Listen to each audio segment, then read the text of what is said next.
A história da Euclid.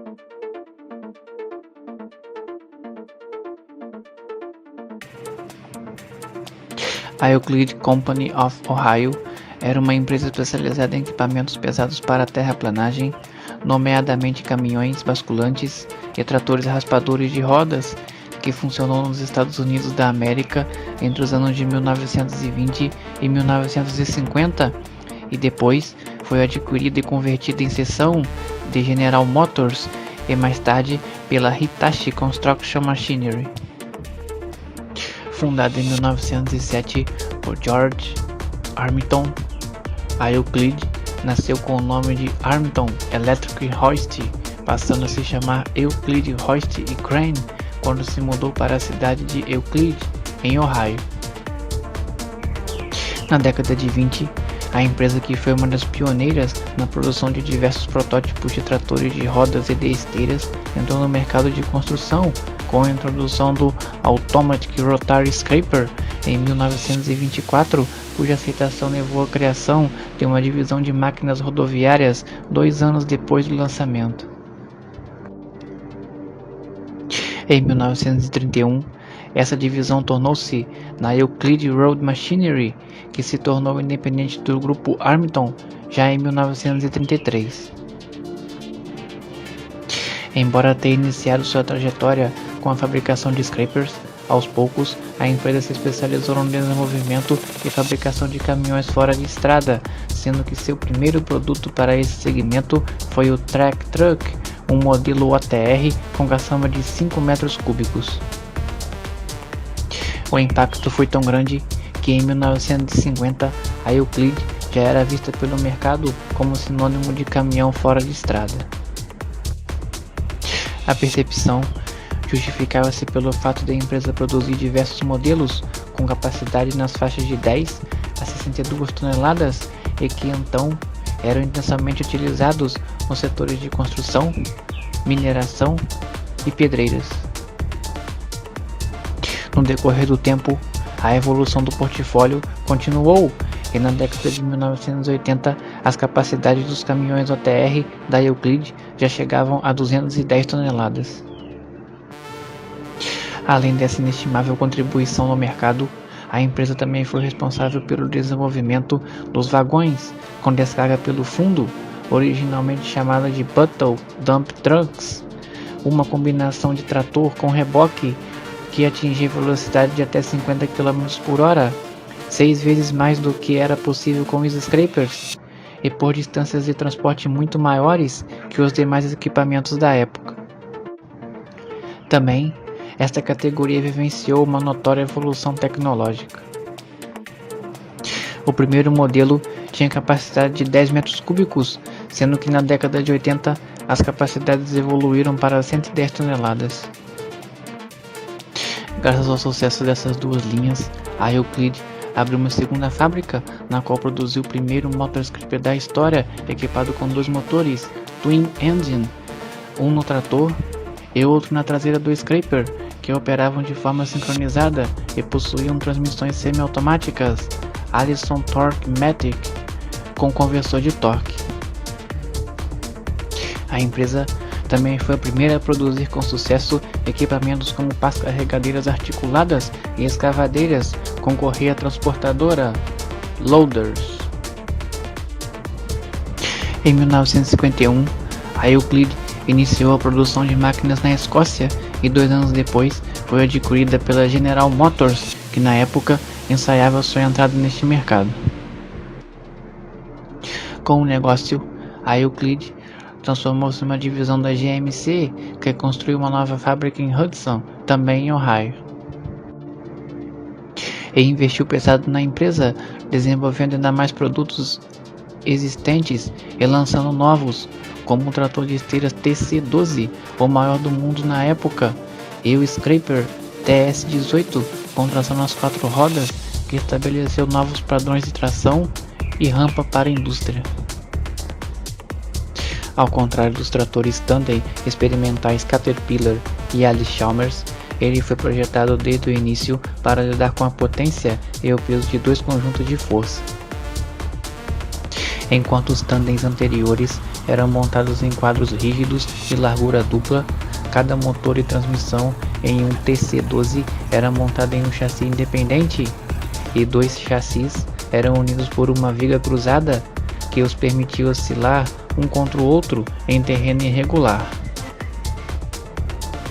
Além de ser o primeiro trator de esteiras bimotor produzido comercialmente, bem como o trator de esteiras mais potente do mundo em seus primeiros anos de produção, o TC12 também foi o trator de grande porte mais manobrável do mundo.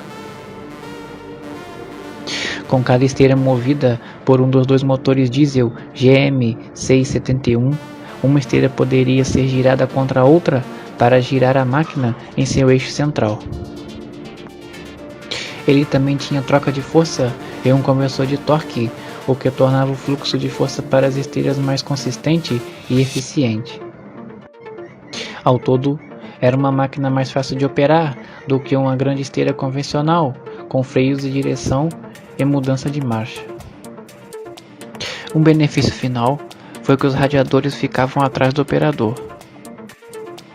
Esse recurso soprou a poeira para longe do operador e manteve os radiadores protegidos de possíveis danos devido à ebulição da carga na parte superior da lâmina. O primeiro protótipo foi desenvolvido em 1954 e as primeiras máquinas foram vendidas ainda naquele ano. O projeto passou por inúmeras modificações mecânicas e cosméticas, e um total de 901 TC12s e os sucessores 82, 80S foram produzidos até que o modelo foi descontinuado pela Terex em 1974. Apesar de todos os seus avanços, o TC12 tinha várias desvantagens. Embora fosse mais estreito do que os tandems experimentais, ele ainda devia ser desmontado para o transporte rodoviário. Antecipando isso, os engenheiros da Euclid fizeram do processo uma simples questão de bloquear adequadamente os dois chassis no lugar e remover a viga mestra. A complexidade do TC12 foi sua ruína. Se mantido em boas condições, era muito produtivo para rasgar e laminar. Mas nem todo proprietário tinha condições de fazer isso, e a manutenção adiada ou inadequada logo resultou em custos de reparo muito altos. Além disso, ao contrário dos Caterpillars D9, que foram introduzidos em 1956 como um concorrente monomotor menor, o TC12 não manteve seu valor de mercado de equipamentos usados. Em 1959, o Departamento de Justiça norte-americano entrou com uma ação antitrust contra a GMC, considerando que havia uma tentativa de controle de mercado de caminhões fora de estrada.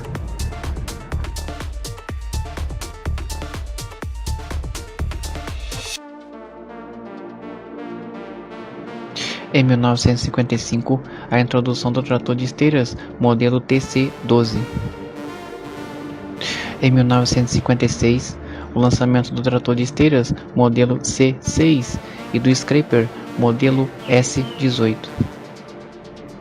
Vale lembrar que em 1954 o modelo de scraper, o TS18, foi apresentado pela empresa. Em 1957, o lançamento do caminhão fora de estrada modelo R27 e do scraper modelo TS24. Em 1959, o lançamento do scraper modelo TS14. Em 1961, o lançamento do caminhão fora de estrada modelo R30 e do scraper modelo S24. Em 1962, foi introduzida a linha de pás carregadeiras modelos L20, L25 e L30, respectivamente. Em 1963, Robert E. Hunter é nomeado gerente da empresa. Em 1964, ocorre o lançamento do caminhão fora de estrada modelo R45 e do scraper modelo TSS 40. Em 1965, ocorre o lançamento do caminhão fora de estrada, modelo RX. Em 1966, ocorre o lançamento das pás carregadeiras, modelos 7221, 7231, 7241 e 7251, e do Scraper, modelo TS32, respectivamente. E também introduzido o trator de esteiras, modelo 8240. Em 1975, o lançamento do caminhão R170 DC. Em 1985, o lançamento do caminhão R190 DC. Em 1994, estabilizada a Euclid Hitachi Heavy Equipment INC. Durante 1994 e 1995 foram lançados os modelos R36, R40, R65 e R90. Em 1996, introduzidos os modelos R130B e R260DC. Em 1999, introduzido o caminhão R280, o primeiro modelo para Euclid Hitachi. Em 2000, é introduzida a série EH de caminhões. Foi feita então uma negociação com a White Motor para a venda de algumas linhas de produtos, processo que culminou com a transferência das linhas de caminhões fora de estrada em 1968. A nova controladora, a White, transformou a Euclid em uma subsidiária, a Euclid INC, que em 1977 foi vendida para a Daimler-Benz AG. Esta, por sua vez, veio vendê-la para a Clark Michigan em 1984, transformando-a numa subsidiária desse grupo. Para fazer frente às dificuldades do mercado, a Clark formou uma joint venture com a Volvo, denominada VME, e que era operada separadamente na Europa e nos Estados Unidos. Em 1991, a VME Americans foi dividida em duas empresas que cuidavam da linha Euclid e das linhas de carregadeiras e caminhões articulados, respectivamente. A primeira formou então uma joint venture com a Hitachi, que em 2004 veio a se tornar a Hitachi Construction Truck Manufacturing. Enfim, o nome VME desapareceu em 1995, quando a Volvo adquiriu parte da Clark e rebatizou a empresa como Volvo Construction Equipment. Após a ação, a GMC manteve o direito de produzir caminhões em suas fábricas, mas foi impedida de vender esses produtos nos Estados Unidos até 1972. No entanto, as linhas de tratores, scrapers e carregadeiras foram mantidas pela GMC, transformando-se na marca Terex. Mantendo-se basicamente os mesmos das linhas da Euclid, os caminhões também passaram a ser fabricados sob a marca Terex. Rebatizada, a linha foi gradativamente reestruturada até o lançamento do maior caminhão fora de estrada do mundo, o 3319 Titan, cujo protótipo foi montado no Canadá em 1973. Continuando no processo de transferências, a divisão da Terex da GMC foi vendida ao grupo alemão IBH Holding AG em 1981. Com a posterior falência da IBH em 1983, a propriedade da Terex voltou para a GMC. Em 1996, a Northwest Engineering, que havia sido comprada por Rudolph W. Lenz após sua quebra, adquiriu a Terex e suas instalações nos Estados Unidos e na Escócia, passando a denominá-la Terex Corporation.